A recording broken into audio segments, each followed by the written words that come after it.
सूरज ढल गया था और उसके साथ ही दिन की हलचल भी थम गई थी। आकाश में नारंगी और बैंगनी रंग फैल गए थे, जैसे किसी कलाकार ने अपनी कल्पना से एक अद्भुत चित्र बनाया हो। एक ठंडी हवा चली, सूखे पत्तों को उड़ाते हुए, और उनके सरसराने की आवाज ने वातावरण को और भी रहस्यमय बना दिया। मैं उस पुराने घर के सामने खड़ा था, जो अब वीरान और सुनसान था, लेकिन कभी यह जीवन से भरा हुआ था। उसकी खिड़कियां टूटी हुई थीं, जैसे किसी भूतिया आंखों की तरह मुझे देख रही हों, और उनके पीछे छिपे रहस्यों को उजागर करने के लिए मुझे बुला रही हों। घर के चारों ओर एक बगीचा था, लेकिन अब उसमें सिर्फ सूखे पौधे और जंगली घास उगाई थी, जो कभी हरे भरे और रंग बिरंगे फूलों से भरा हुआ था। एक विशाल विलो का पेड़ घर के ऊपर झुका हुआ था। उसकी शाखाएं जमीन तक लटक रही थीं, मानो किसी भूत के हाथों, जो अतीत की कहानियों को छूने की कोशिश कर रहे हैं। हवा में एक अजीब सी गंध थी, नमी, धूल और कुछ ऐसा जो मैं पहचान नहीं सका, जैसे किसी पुराने समय की यादें हवा में तैर रही।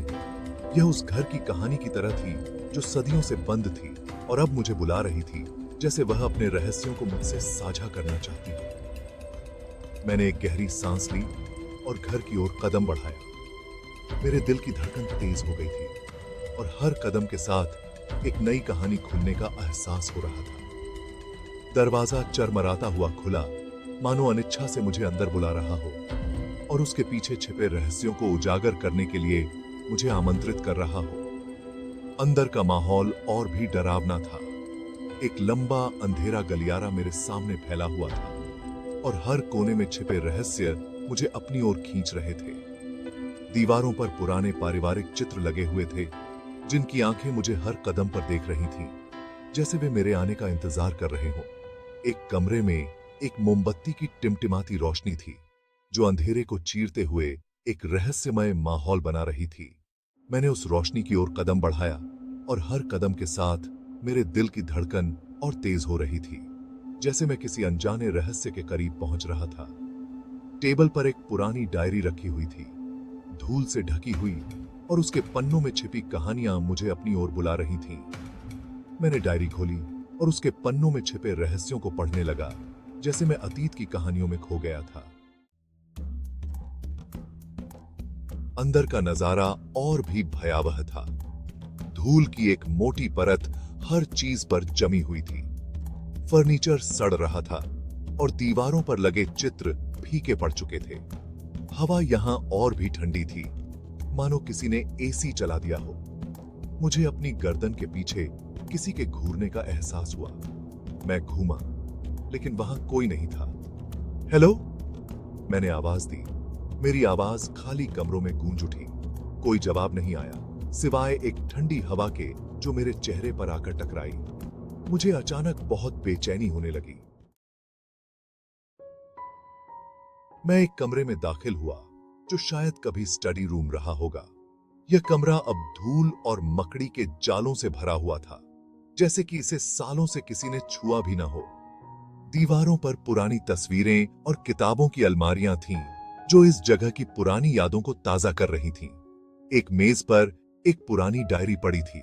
यह डायरी इतनी पुरानी थी कि उसके पन्ने पीले पड़ चुके थे, और उसकी गंध से एक अजीब सी पुरानी खुशबू आ रही थी। मैंने उसे उठाया। उसका चमड़ा सूखा और फटा हुआ था। ऐसा लग रहा था जैसे यह डायरी कई सालों से यहां पड़ी हो, किसी के इंतजार में। डायरी में एक महिला की लिखावट थी। उसने अपने जीवन, अपने प्यार और उस घर के बारे में लिखा था। उसकी लिखावट में एक गहरी भावना थी, जो उसके दिल की गहराइयों को बयां कर रही थी। उसने एक अजीब सी घटना का जिक्र किया था। एक छायादार व्यक्ति जिसे उसने रात में देखा था, जो हर रात उसके सपनों में आता था और उसे डराता था। एक बच्चे के रोने की आवाज जो दीवारों से आती थी। यह आवाज इतनी दर्दनाक थी कि उसे सुनकर किसी का भी दिल पिघल जाए। उसके लेखन में एक अजीब सी उदासी थी, मानो वह किसी अदृश्य भय से घिरी हुई हो। उसकी हर पंक्ति में एक दर्द छुपा हुआ था, जो उसकी आत्मा की गहराइयों से निकल रहा था। डायरी का आखिरी पन्ना फटा हुआ था, मानो उसने जल्दबाजी में लिखना बंद कर दिया हो। ऐसा लग रहा था जैसे वह कुछ बहुत महत्वपूर्ण लिख रही थी, लेकिन अचानक कुछ ऐसा हुआ जिसने उसे रोक दिया। रात होने लगी थी। मैंने खिड़की से बाहर देखा।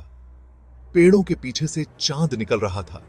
उसकी रोशनी घर के अंदर लंबी भयावह परछाई बना रही थी। अचानक मुझे ऊपर से आवाजें सुनाई देने लगीं। फुसफुसाहट, धीमी आवाजें, मानो कोई बात कर रहा हो। मैं धीरे धीरे सीढ़ियों की ओर बढ़ा। मेरा दिल तेजी से धड़क रहा था। हर कदम के साथ आवाजें तेज होती गईं, लेकिन मैं अभी भी शब्दों को नहीं समझ पा रहा था। ऊपर के गलियारे में एक घना कोहरा छाया हुआ था। मैं मुश्किल से देख पा रहा था। फुसफुसाहट अब चीखों में बदल गई थी, दर्द और डर से भरी हुई। और तभी मैंने उसे देखा। कोहरे में एक धुंधली आकृति। वह एक महिला की तरह लग रही थी, एक लंबा सफेद गाउन पहने हुए। तुम कौन हो? मैंने पूछा। मेरी आवाज कांप रही थी। आकृति मेरी ओर मुड़ी। उसका चेहरा कोहरे में छिपा हुआ था। उसने अपना हाथ मेरी ओर बढ़ाया, मानो मुझे बुला रही हो। मैं पीछे हट गया। मेरा दिल तेजी से धड़क रहा था। उस पल में मुझे लगा जैसे मेरी सारी हिम्मत जवाब दे गई हो। मेरे सामने जो कुछ भी था, वह असली था या मेरी कल्पना, मैं समझ नहीं पा रहा था। डर ने मुझे जकड़ लिया था और मैं बस पीछे हटता चला गया। आकृति गायब हो गई थी। जैसे ही वह धुंधली छाया गायब हुई, कमरे में एक अजीब सी खामोशी छा गई। मुझे लगा जैसे किसी ने मेरी आत्मा को झकझोर दिया हो। मैं समझ नहीं पा रहा था कि यह सब क्या हो रहा है। मैं गलियारे में अकेला खड़ा था, ठंड और कोहरे से घिरा हुआ। हर तरफ सन्नाटा था और सिर्फ मेरी सांसों की आवाज सुनाई दे रही थी। मुझे ऐसा लग रहा था जैसे कोई अदृश्य शक्ति मुझे देख रही हो, मेरे हर कदम पर नजर रख रही हो। मैंने फैसला किया कि मुझे इस घर के बारे में और जानना होगा। यह रहस्य मुझे चैन से नहीं बैठने दे रहा था। मुझे इस घर की सच्चाई का पता लगाना था, चाहे इसके लिए मुझे कितनी भी मुश्किलों का सामना क्यों न करना पड़े। अगले दिन मैं लाइब्रेरी गया। वहां की पुरानी किताबों और दस्तावेजों में मुझे इस घर के बारे में कुछ सुराग मिलने की उम्मीद थी। मैं जानता था कि यह आसान नहीं होगा, लेकिन मुझे कोशिश करनी थी। मैंने पुराने अखबारों और रिकॉर्ड्स को खंगाला, उस घर और उसके पिछले रहने वालों के बारे में कोई भी जानकारी खोजने की कोशिश कर रहा था। हर पन्ने को पलटते हुए मुझे ऐसा लग रहा था जैसे मैं अतीत में झांक रहा हूं, उन घटनाओं को महसूस कर रहा हूं जो इस घर में घटी थी। मुझे पता चला कि यह घर एक अमीर परिवार का था, लेकिन एक रात एक भयानक त्रासदी हुई। उस परिवार की खुशहाल जिंदगी अचानक से बर्बाद हो गई थी। यह जानकर मेरे रोंगटे खड़े हो गए। पति ने अपनी पत्नी और बच्चे की हत्या कर दी और फिर खुद को भी खत्म कर लिया। यह घटना इतनी भयानक थी कि पूरे शहर में सनसनी फैल गई थी। इस त्रासदी के बाद उस घर को किसी ने नहीं छुआ। यह सब जानकर मेरे मन में और भी सवाल उठने लगे। मुझे इस रहस्य की गहराई में जाना था। मैं उस रात फिर से घर वापस गया। इस बार मैं घर के पीछे एक कमरे में गया जो मैंने पहले नहीं देखा था। बच्चों का कमरा। कमरा खाली था, सिवाय एक टूटे हुए पालने और फर्श पर बिखरे कुछ खिलौनों के। दीवारों पर अभी भी बच्चों के लिए बने चित्र थे। जानवर, फूल, बादल। हवा में एक अजीब सी मिठास थी, जैसे दूध और लोरी का मिश्रण। मुझे अचानक बहुत दुख और गुस्सा आया, मानो मैं उस बच्चे का दर्द महसूस कर पा रहा हूं। जैसे ही मैं कमरे में खड़ा था, मुझे एक धुन सुनाई देने लगी। यह एक लोरी थी, धीमी और उदास। यह हवा में तैर रही थी, मानो दीवारों से ही आ रही हो। मैंने धुन को पहचाना। यह वही लोरी थी जो मेरी दादी मुझे सुलाने के लिए गाती थी।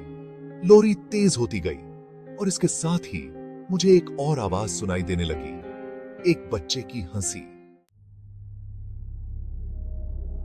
मैंने खुद को उस बच्चे की हंसी की ओर खींचता हुआ पाया। मैं उस कमरे से बाहर निकला, गलियारे से नीचे और सीढ़ियों से ऊपर। हंसी मुझे घर के सबसे ऊपर वाले कमरे में ले गई। एक अटारी। दरवाजा बंद था। मैंने उसे धक्का दिया और वह चरमराता हुआ खुल गया। अटारी धूल और मकड़ी के जालों से भरी हुई थी। एक खिड़की से चांदनी अंदर आ रही थी। फर्श पर एक चांदी की पट्टी बना रही थी और तभी मैंने उसे देखा। एक छोटा लड़का चांदनी में खेल रहा था। लड़के ने मेरी तरफ देखा। उसके चेहरे पर एक शरारती मुस्कान थी। उसकी आंखें, हालांकि खाली और ठंडी थीं, जैसे किसी गुड़िया की आंखें। तुम कौन हो? मैंने पूछा। मेरी आवाज मुश्किल से एक फुसफुसाहट थी। लड़का मुस्कुराया और मेरी ओर एक कदम बढ़ाया। खेलोगे?